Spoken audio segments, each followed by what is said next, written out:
What's up, everybody? It's Mr. Talkbox. Check it out. You need to like and subscribe. Come on and catch a vibe. Boy,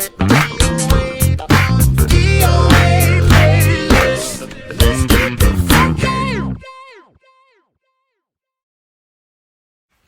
YouTube family and YouTube world, I am back again. First of all, I hope everyone is well and blessed, like I always say. Please, please, please go like, subscribe to the page, go share it, leave some comments, suggestions on how, I could do a better job or whatever. I'm new at this, so I'm very amateurish, but I'm having fun. You know what I'm saying? I'm not really trying to be like Arsenio, but I'm trying to be like Arsenio. Listen, y'all gonna be happy y'all hanging out with me today. I got a special dear brother, just a cold-blooded, just a bad man. Just not only on the guitar, but as a producer, Grammy Award winner. We got to figure out how many Grammys he's won. We're gonna figure that out. But just an amazing writer, amazing producer, and a great young brother. One of my all-time faves. And I'm just so happy and blessed that he's hanging out with me and hanging out with you guys today. Y'all give it up for my little brother, Jairus Mozee. Give it up to him. Mo, what's up? What up, y'all? What up? Man. What y'all doing out there? Man, brother, first of all, man, thank you for hanging out with me, man. Thanks for being here. I know how busy you are. I know your time is valuable, man, but so for you to just take some time to hang out with me, man, it means the world to me, dude. Thank you so much, man. It's my honor to have you here. We're hanging out with me, bro.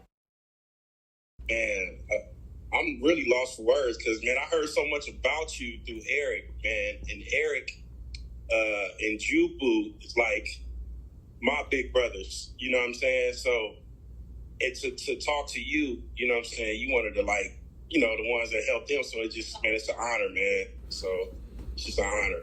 Yeah. It's my honor, man. It's my pleasure to have you here, man. And, so listen, man, let's get this started, bro. So, J-Mo, where are you from, little bro? So I was born in Indianapolis, Indiana, in the Midwest. My dad is from Philadelphia.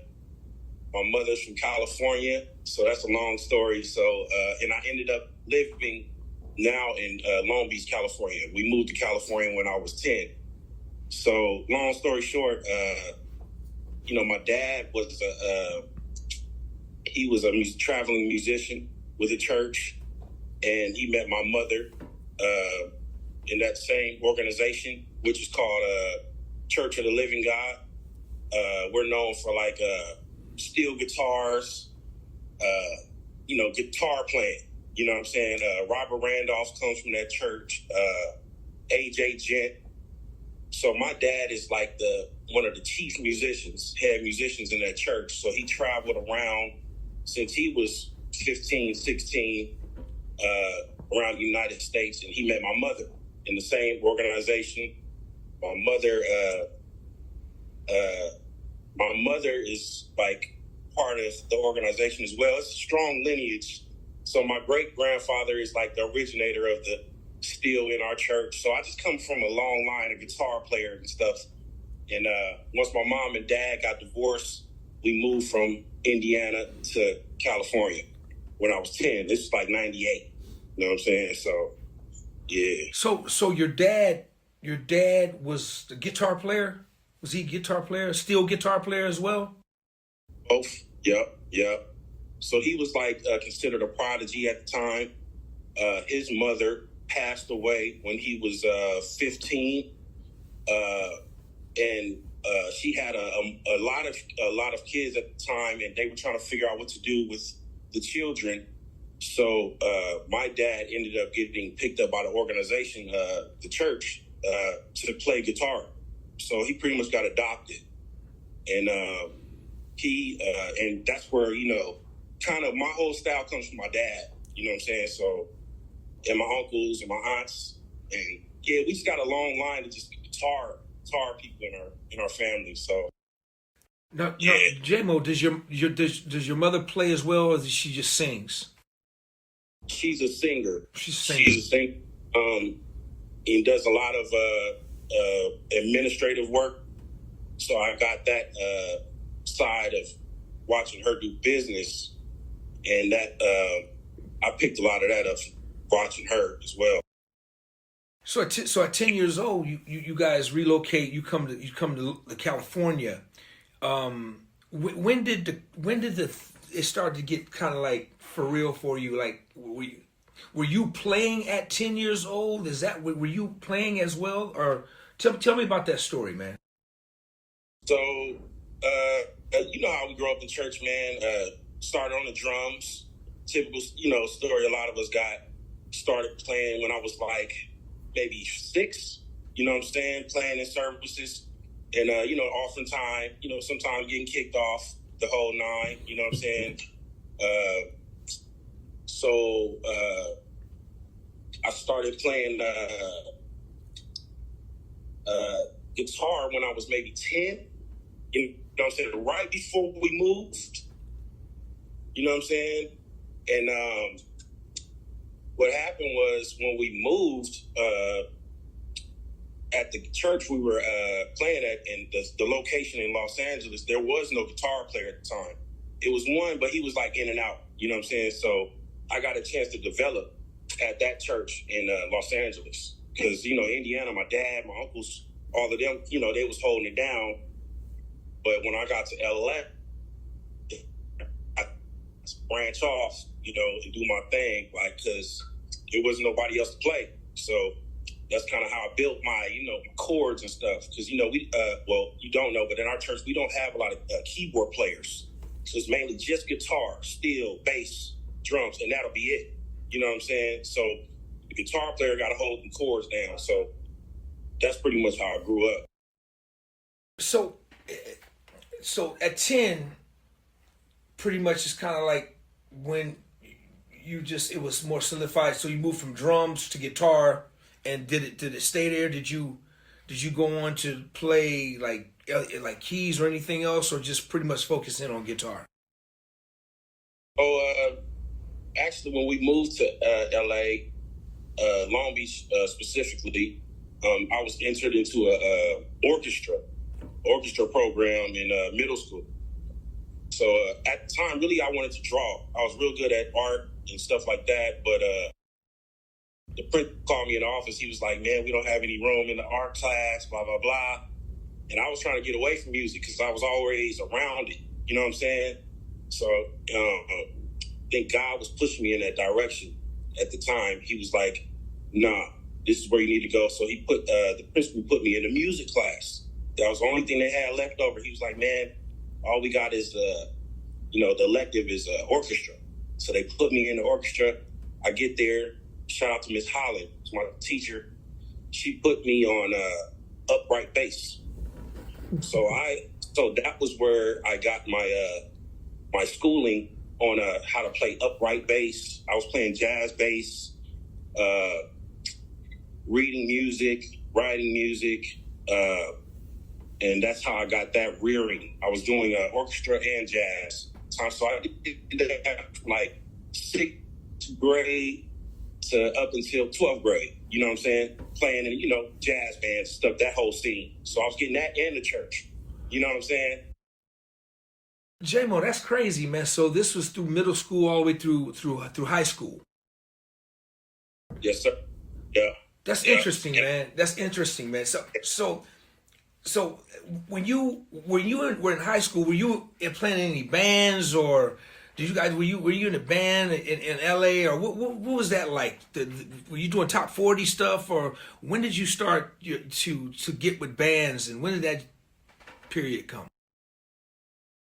It was all in high school. So we were doing a lot of jazz combos and stuff like that. Jazz, field trips and things like that. So I had jazz disc combo, and at the same time we would do a little. We had my first band was called 9 of Clubs. We were a jazz band, 9-piece jazz band.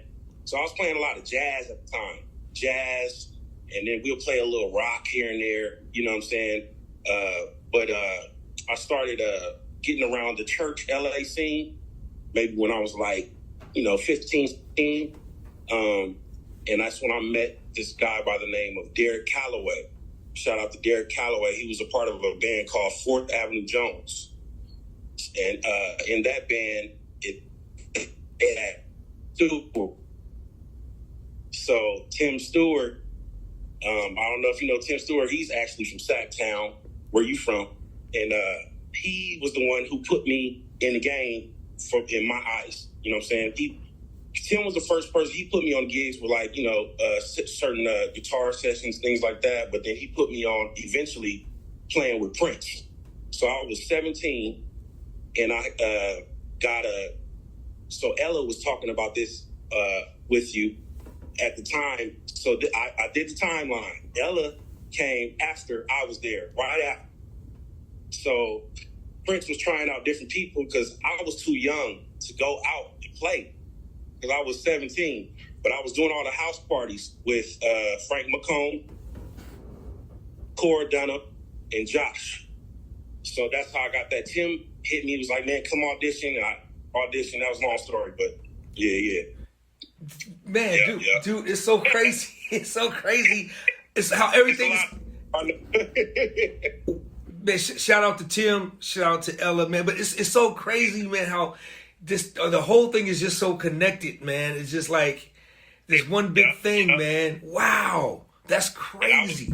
That whole story when Ella was talking, I was like, wow. So tell me something. What was your Prince experience like, man? What was it like for you, bro? Man, you got to look at it, man. I was 17 years old, so I was just like getting on the scene, and I didn't know, at the time, my talent level. I didn't understand it because I was reared already around so many great players. So I thought it was, it was just natural, you know what I'm saying? But in my mind, I was still a child, you know what I'm saying? So I'm just riding the wave at the time, you know what I'm saying? People are putting me on this, putting me on that, calling me for this. And when Tim called me, he was like, man, I'm going to drive you up to this audition, man. I really think you can do this. And he talked to my mother. We had to sit down with my mother and, made sure that everything was cool. She was like, oh, it's all good. He's good. You know what I'm saying? I know you got him. Went over there, took me to the audition. Man, I got in there. I'm nervous. You know what I'm saying? I remember having on a white tee. I'm Long Beach out with a white tee, Dickies, Chucks, you know what I'm saying? The whole nine, you know what I'm saying? So walking in there, feeling out of place a little bit, but still confident at my age, you know what I'm saying? For some reason, I felt very confident. And they played, I counted off a couple tunes. No, actually, Tim played, they had like a small set, maybe like 3 or 4 songs that they were working on. Tim played, and I just watched him. He did and put my thing with it. They recorded it. So Prince wasn't there yet. They recorded it, and they were like, we're going to call you back, let you know what's going on, whatever. So Prince had a guy named Takumi at the time. That was his tech. He called me the next day, and he was like, man, look, send me your address, this and that. We're going to be sending you a car to pick you up from school at 12 every day. So I was getting out of school early. So they got a special note sent in, all that to the school. I was going to Long Beach Poly. They got a special note sent in. This guy is going to be playing for Prince, so we need to let him out of school at 12. That's crazy. So they was sent. So, bro, it was so surreal. Like I said, I was riding the wave. Shout out to my dad. He's the first one to put that. I wouldn't have been doing this if it wasn't for them. So, but they were sending limos, blacked out cars and stuff to pick me up, man. So I remember one time an intern picked me up. He was mad because he had to drive from all the way from Burbank to Long Beach. So people, if y'all don't know out there, Burbank to Long Beach, maybe like 45 minutes to an hour, you know what I'm saying? But with traffic, it's going to be like an hour 30, you know what I'm saying? So Man, it was just a crazy time, man. And I did all the house parties at 3121. You know what I'm saying? So got to meet Oprah, got to meet Questlove, Larry Graham, so many people, man, at a young age. It was like it was a blur. You know what I'm saying? Yep. Man, that's crazy, dude. At 17, man, and I think that's probably about the time when I started hearing your name, because every time I heard Jubu's name, I heard J-Mo's name. It was like, Yep. you know, baby Jubu. You know what I'm saying? And so it was around that time. I probably around that time, man, is when I started hearing about you. But dude, 17, man, that must have been a dope feeling, though, man. Come on, man, getting from high school, man, dude. I wish that was me, man. I wish that was me. Bro, and I remember telling Jubu about it, because so this was prior to this. I had met Jubu at this place called Cozy's. So just take it back just a little bit. My mother allowed me to hang out with the guy I named earlier, named Derek Calloway. So Derek Calloway would take me we was going out to all the jam sessions, all the open mics. You know what I'm saying? I had me a little ID. Like, he would pass me his ID because we looked alike, and we would go into all the little jam sessions because I wanted to hear everybody in person and meet people. You know what I'm saying? I was really that eager as a musician. So we went to this place called Cold. We drove from Long Beach all the way out to Sherman Oaks, you know what I'm saying, as teenagers. You know what I'm saying? And we got in this club because we were bouncing around trying to just find places to play at the time. There wasn't a lot of places like now, you know, but we were just trying to find just to be around it. You know what I'm saying? So I remember we went to like 5 clubs, and all of them, they was all whack. They was all trash. You know what I'm saying? We went to that last club on the list. I said, look, man, they having this. I had wrote them all down. I said, look, they're having a blues jam session in Sherman Oaks. Let's go push out there and just the last one. Come on, let's go. We drove out there. Boom. Get in there. It's a guy standing on the wall, leaning back on the wall. And it's Jubu Smith. And he is wearing the guitar out.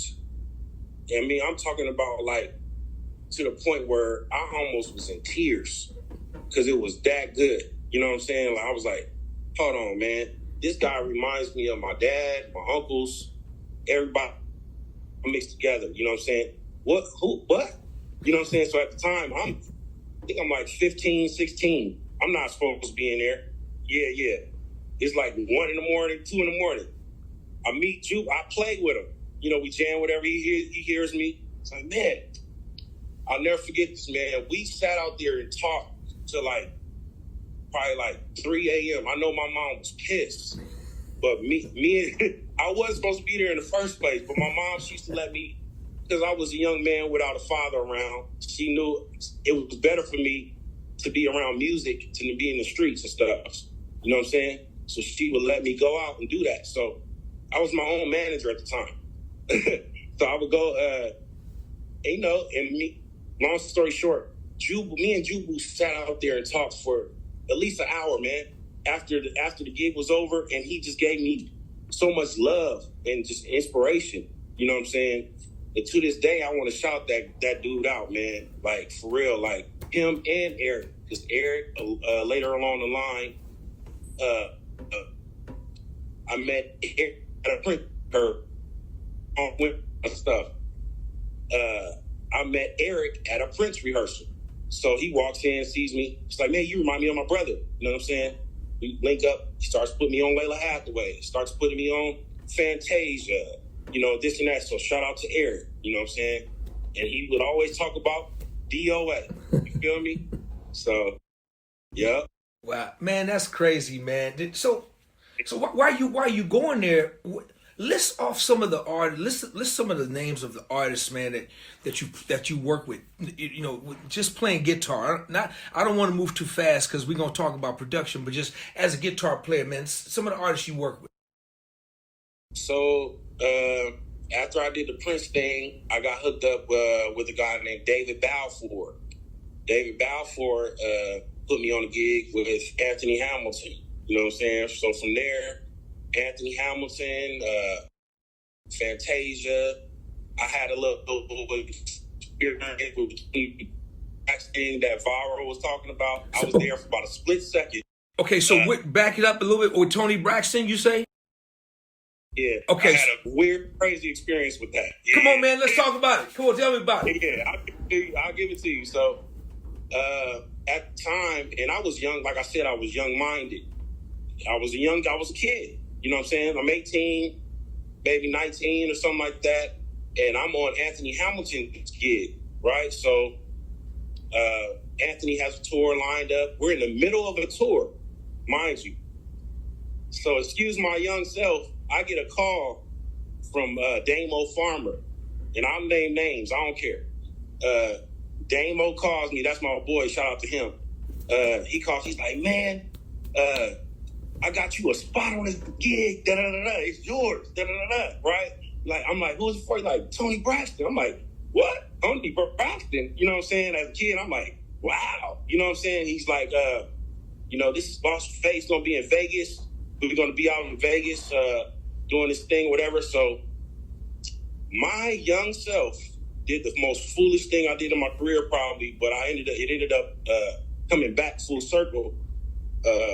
I tell Anthony, look, man, I want to go do this Tony Braxton gig in the middle of his tour, right?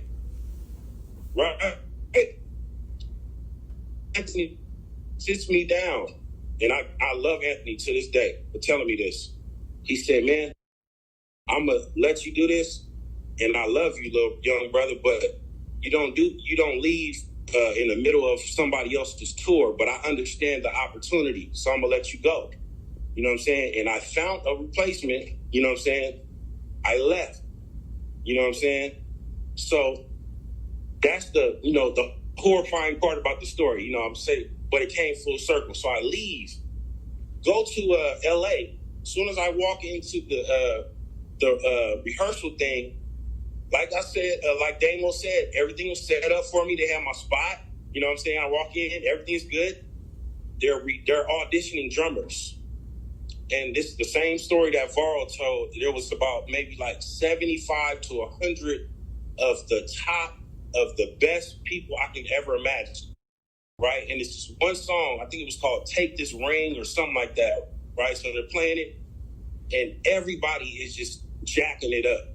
Everybody is, because the MD, I'll leave his name out. We don't got to go there, but the MD at the time, he was making everybody very, very nervous. You know what I'm saying? Like, just his swag, how he was coming off, you know what I'm saying? And everybody that, you can imagine from the top of the top, man, they was getting on there and they was jacking it up, right?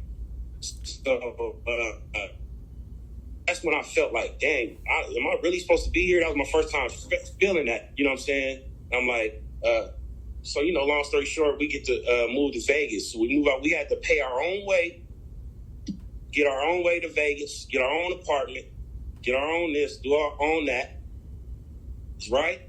So I'm doing all this in the hopes of being on this Vegas residency, you know what I'm saying? So long story short, man, we started doing the rehearsals and things. And like I told you at the time, man, I'm super Long Beached out. You know what I'm saying? I'm like really, Pro Club, Dickies, Chucks.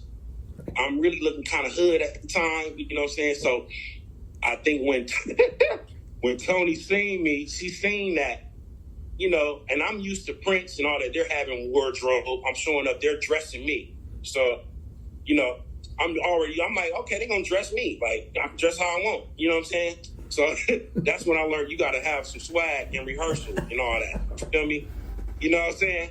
So I get the word, after a couple rehearsals. The whole time I'm having a hard time learning stuff because the guys that were on the gig were used to Eric Walls, right? Eric Walls, the master. So, right? They're used to hearing him. I come in, they like, Eric, he ain't hitting it right though. You know what I'm saying? Like, so I'm hitting everything like Jubal. I'm playing everything with the whammy bar on Tony Braxton, which didn't call for all that. You know what I'm saying? So it was a certain thing they were looking for. You know what I'm saying? Like the Paul Jackson, clean, you know what I'm saying? But I was playing every single song like quartet, church, you know what I'm saying? So like, they was like, nah, you know what I'm saying? They, at the time, so everybody's playing like that now. You know, that's the style now. It's hot. But back then, it was like, nah, it wasn't none of that going on at the time. So they was like, I was hearing whispers, you know what I'm saying? Yeah, you gonna get fired or whatever, da-da-da. So I quit. I told the guys, I said, look, because I was getting uncomfortable. You know what I'm saying? I knew that they were talking about, I just heard the whispers, and every time I would come around and sit down at lunch, they looking funny, and you know what I'm saying? Like, you feel that vibe, you know what I'm saying? I'm like, nah, they don't like me. So I'm like, dang, I'm not supposed to be here. You know what I'm saying? So I quit the gig. Right? The MD calls me. He's like, look, man, they not really feeling you, da-da-da. You know what I'm saying? And I tell him, I'm like, look, man, it's all good. I'll just go home. You know what I'm saying? Right? So hang up. I start, getting myself to go home. Mind you, I had spent all this money that I had just made from the school. Spent it all up trying to get on this, and it didn't go through. You know what I'm saying? But something in my spirit just told me, man, just go. You know what I'm saying? So I told him, I'm leaving. It's all good, man. Thank you for the opportunity. You know what I'm saying? Right? So the next day, this is funny because I got a call from Tony Braxton's manager, and he was like, man, you're fired. You know what I'm saying? Tony doesn't like how you dress. You know what I'm saying? He just told me straight up, like, Tony doesn't like how you dress. Come off a little thuggish or whatever. I'm like, oh, dang. You know what I'm saying? All right, cool. I was hot. You know what I'm saying? But that's that story right there. But long story short, like I said, I had left Anthony to get that, right? So, later on down the line, Anthony ended up calling me back, actually, because they needed a bass player. So I ended up going back on tour with Anthony maybe 3 months later, something like that. So I always show love to Anthony because he understood my mindset as I was a kid, man. I was literally a kid, and I was managing myself.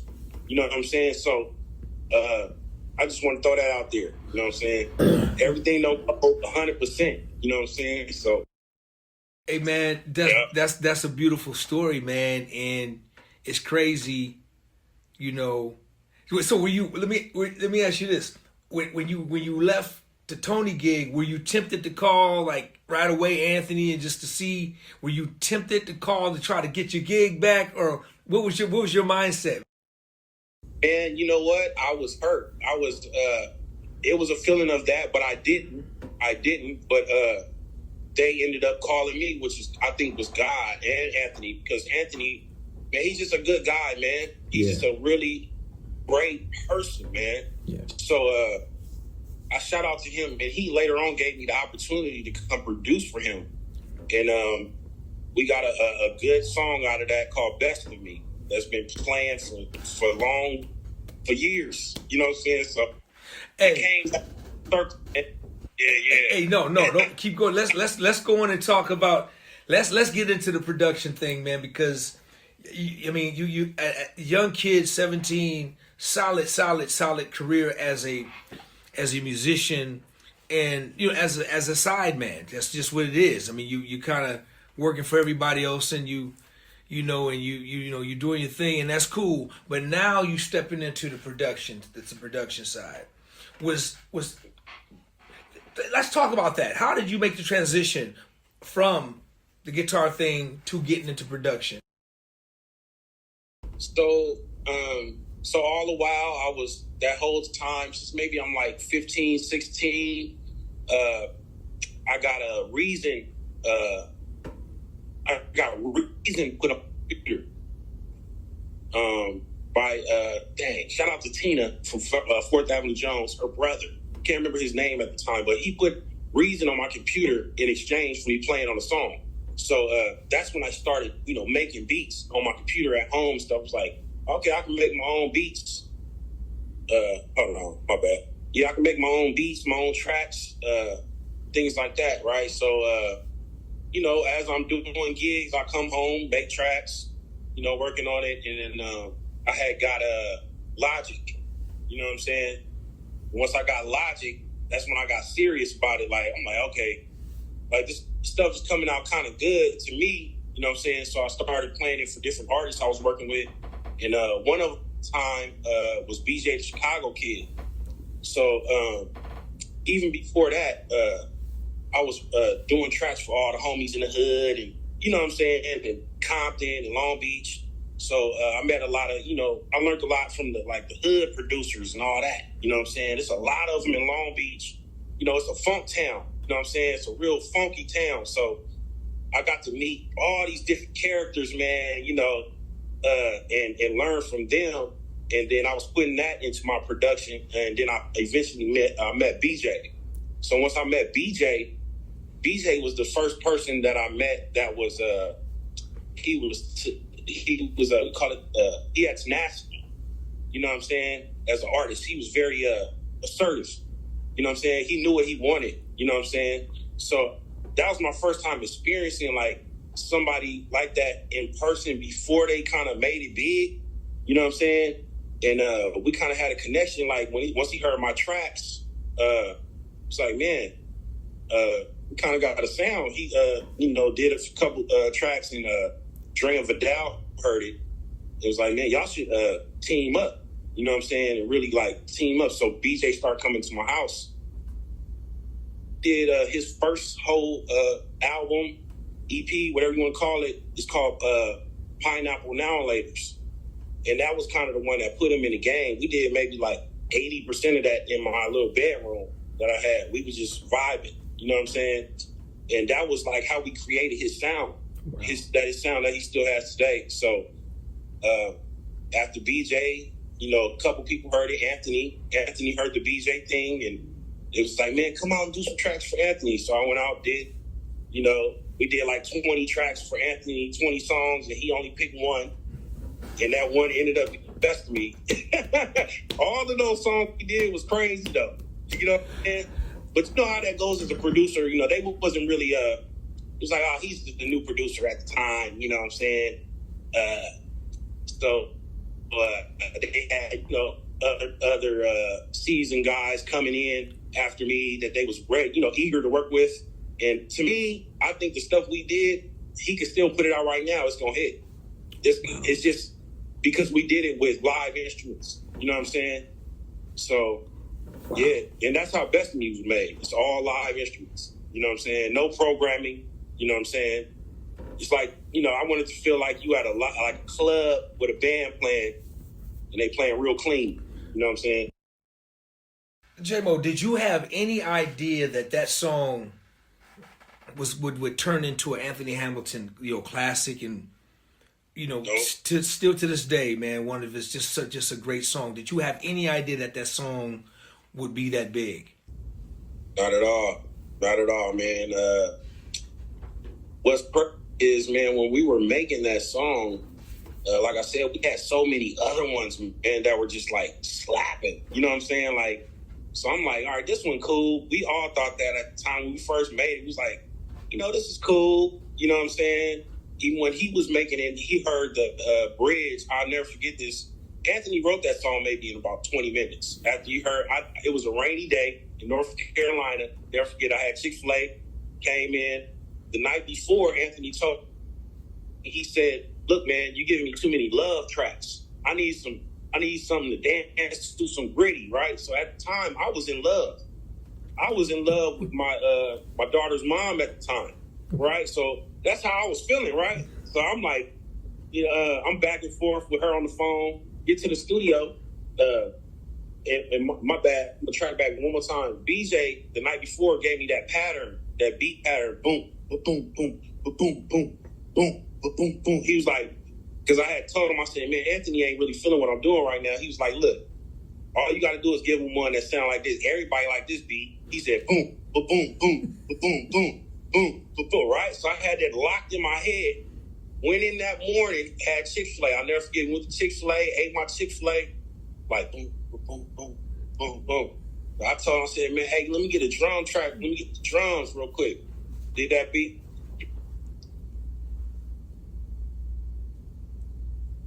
You know what I'm saying? Looped it up. and I started with the acoustic. I started with the rhythm, you know, and then from there, bass, electric, then keys. Anthony came in, and he heard it. He said, man, you in love, man. I need something gritty, man.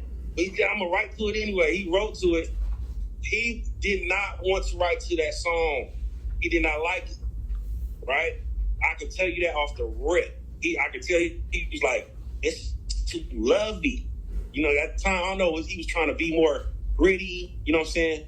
But he wrote to it, right? So he wrote to it. He gets to the bridge, and the bridge goes to a B, C sharp.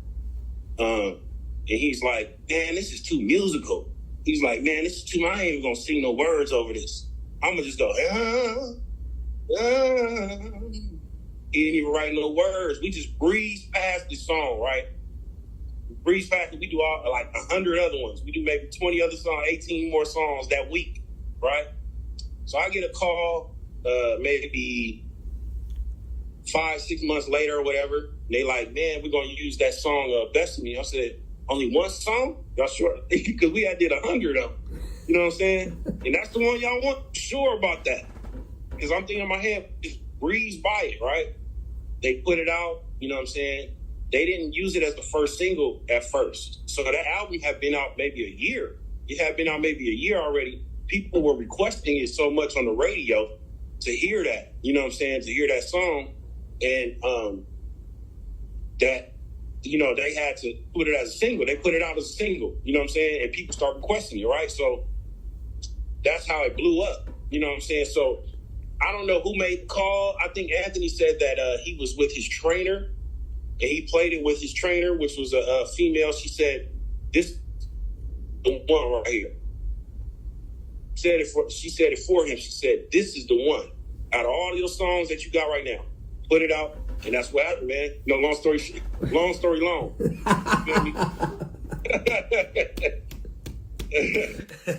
I love it. Man, I love these kind of stories, man. I love these kind of stories, man, because you going up underneath the lid of a record, you sharing it with these people, man, of how that record happened, man. That's crazy, man. So run off some of the artists that you work with production, and I want to get off into just run off some of your artists, man, that you've been doing production with and won Grammys with. So lately, I've been, I told the homies, I'm like, I haven't even been counting the Grammys and all that because I don't have any official trophies yet, man. Like I heard Jubu talking about this one time. I got a bunch of certificates, man. So I stopped even saying like, oh, I'm a Grammy winner and all that because I want a real trophy. You feel me? I think the rules they got right now is kind of weird. You know what I'm saying? Because, you know, it's just weird how they set it up. You know what I'm saying? It's not fair to me. But didn't you get I thought you got a trophy with Boney, right? Didn't you get the trophy with Boney? Never got a trophy. So I got a whole bunch of certificates, right? So I got a certificate for producing with Lettucey. We did a song called Anything for You. So she won for performance, right? On a performance Grammy, the producer doesn't get the award, the artist gets the award. You know what I'm saying? But we'll get a certificate. You know what I'm saying? But, you know, so that's just how it is, you know. And then I got a couple with Anderson .Paak, Andre 3000, you know what I'm saying? Same kind of award performance. And so it's tricky, you know what I'm saying, like that. So I just say I'm Grammy nominated because I am officially Grammy nominated from Best of Me. Best of Me was actually officially Grammy nominated, and I was able to go to the awards and, you know, experience everything. So I use the Grammy winning thing sometimes, to be honest, you know what I'm saying, just because I do feel I helped to win those, you know what I'm saying, a lot. So, you know, so that's how I look at it. You know, I'll use that, you know, because I do feel that, you know, I helped out a lot to win that. So, yeah. Yeah, well, you know, and you're absolutely right, but you're more than just playing on these records. You're producing these records. Right. You know, and even those who contribute who contribute their playing or drums or whatever, they're definitely a contribution. Yes, I get that. They just have, you're right, they have all these different categories that are tricky, but no way, shape, or form, man, should you ever think that you didn't contribute a major part of that record. You dig what I'm saying? And yeah, they got the performances, they got this, but had it not been for what you did, there would have been no song. You dig what I'm saying? Right. There wouldn't have been no song. So it is kind of trippy. So no, you definitely, you definitely deserve that title, and you deserve the trophy. I mean, we all do. I feel the same way. I've been in the same boat. Like I can relate with what you're saying. So, but just because you don't have the trophy, man, don't mean you're not a Grammy winner, bro. Because you're a phenomenal producer, man. And a lot of the work gets overlooked. So this is why, honestly, man, why I decided to do the playlist, man, for stuff just like this, man. Because at the end of the day, J-Mo, man, if it wasn't for cats like yourself, Jubu, E. Smith, Damo, all the people you've been naming, man. I mean, Tim Stewart. Listen, man, these artists, which we love and we work with, and I say this all the time, and we love it, man. We love what we're doing. This is what we do. We love it. But if they don't use us, if they don't use me to play bass, if they don't use you to play guitar, they gotta call somebody. They can't do it themselves. They can't do it by themselves. When they go on tour, they need a band, right? So but a lot of times, man, that gets overlooked. So my platform, man, is to so people can love on the brotherhood, the sisterhood, the people behind that really, really contributes to the making of that song, the making of that tour, whatever, man, to make that whole thing come together. And this is why, man, I'm so glad you're talking about this, because, dude, trust me, man, you deserve all of the accolades, man, all of that, just as much as the artist does, because your contribution is so significant. It's not just you play to get. I'm not taking away records that people got credit for playing on records. I'm not taking that. But what you do, you're a creator of that song, of that body of work. So which deserves everything. Everything the artist got, you deserve the same thing. You deserve to be recognized just as well. That's my opinion. People can get mad at me, whatever. That's just my opinion. That's how I feel about it. You can't get mad at the way I feel. You dig what I'm saying? So it's guys like you, man, was make the industry run. You dig what I'm saying? If it wasn't for guys like you, there would be no music industry. You're a creator, J-Mo. You're a creator, man. And yes, sir. And people they want you around for a reason. And I don't think it's fair, man, when musicians, they bust their ass and do the work. They do the work. They do the work. Dude, I can say this because I'm a victim of this shit. You do the work, and at the end of the day, the artist, my record I wrote, and I'm like, really? That's the part, man, that just bothers me so much. About now, everybody is not like that. Everybody is not like that. There's a lot of great ones, but when you are in that situation, it's frustrating. It really is, man. It's not about the money. It's just about being recognized and being respected for your work and what it is you do. So, dude, much respect, man. I mean, there's so many people, man, that feel the same way, bro. So many. Yeah. I mean, I don't really stress over it like that, but I do. I feel is that not fair, just how they got it set up. You know what I'm saying? Like, it's like, because like, I'll say it like this, like a performance record, right? What if you was in there coaching the actual performance as a producer? You know what I'm saying? So that's what a lot of, it's just a lot of things to it, man. Yeah. I agree with you I agree with you 1,000%. I agree with you 1,000%. Yeah, it's just crazy, man. It's crazy, but no, man, you are a Grammy winner, bro. You are Grammy nominated, and you're a Grammy winner, and you're a hit songwriter, man. And you're just a badass guitar player. You know. Look, I don't let that get me down or anything, but I do understand that that's the whole Grammy thing is just not fair. You know what I'm saying? Like, just straight up. You know what I'm saying? But I honestly don't do these things. I don't do music for the accolades. I do it for really to help me along my own life, but to heal others. You know what I'm saying? I'm really doing it to heal, to help, help the world and spread love. You know what I'm saying? So I don't really get too caught up in the accolades and stuff. I use them only because other people tell me to use them. You know what I'm saying? So that's just the kind of guy I am, whatever. But yeah, Well, man, listen, bro. Listen, man. What are you working on right now? So I just did a film score for a film that's going to come out hopefully like on they're trying to shoot to like Netflix and all that, but it's just be on the lookout for it. But it's called Train. It's about a guy named Night Train Lane. He was basically like the first Deion Sanders. He was the first, one of the first defensive backs to break all the records, and he still has records still to this day. I was blessed to be called to score this whole film, and that's coming out soon. So be on the lookout for that. I just did a couple records for Schoolboy Q. I did his intro. His album just came out maybe a week ago. It's awesome. If y'all like hip hop, you know what I'm saying? If you're a gutter hip hop person, go check it out.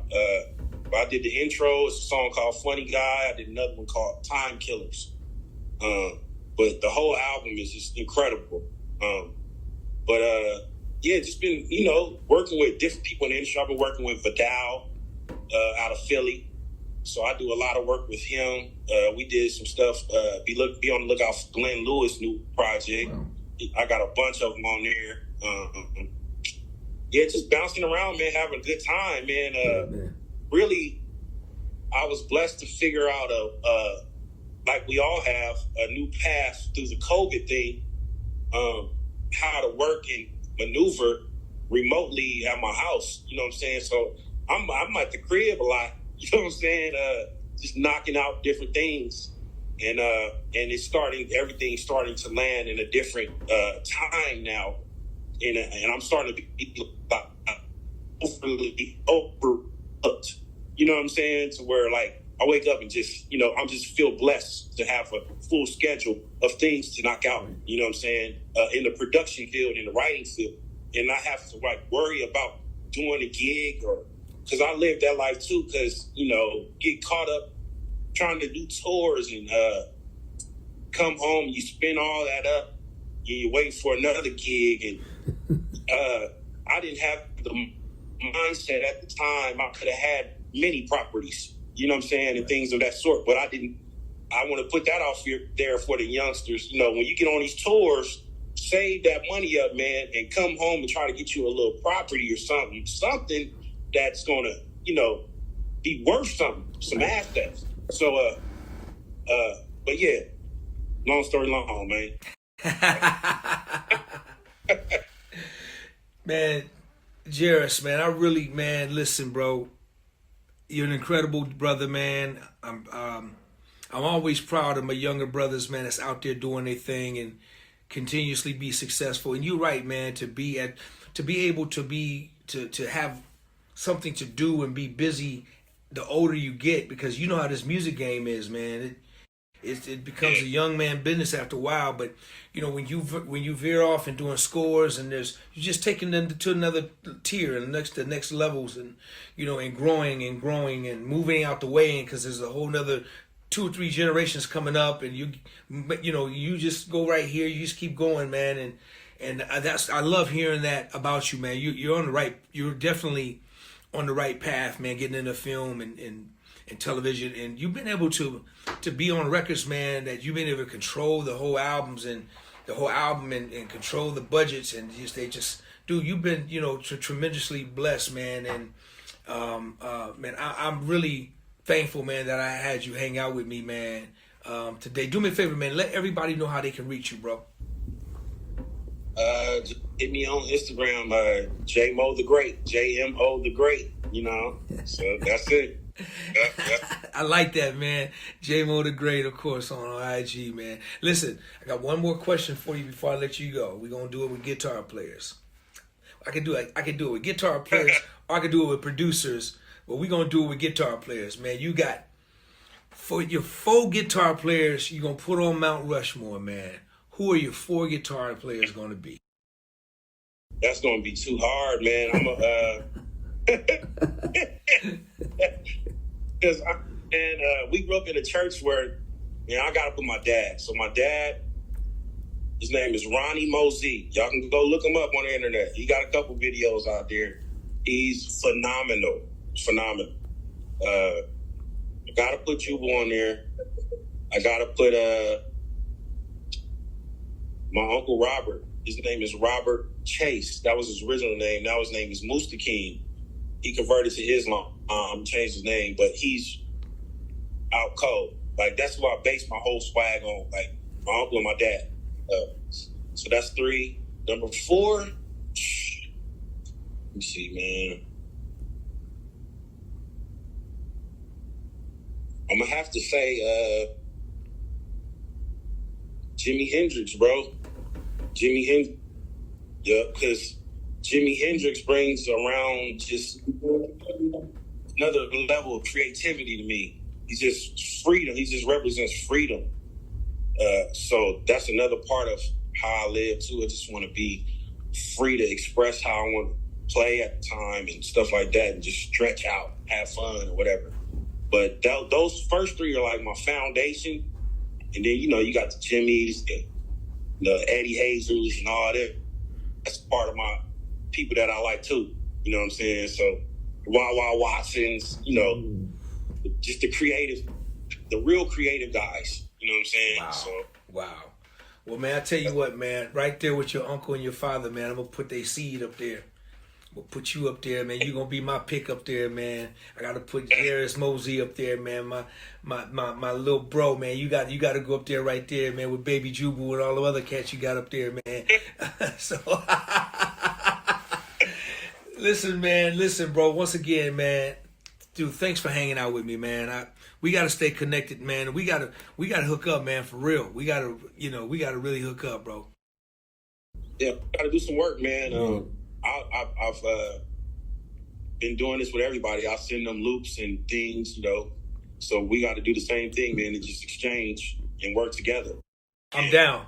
Let's do it. Let's make it happen, man. But listen, man, I'm proud of you, man. Keep being great. Keep making other people great. Keep making other people greater as well as yourself, man, and keep doing your thing. And thank you, man, for coming out on my platform, man. So people on my platform could just love on you, man. Like I said, man, my platform, what I want to do, man, is just, I got a long list, man, of all my favorites, man. The cats that I know, some cats I don't know, cats I know but we don't talk.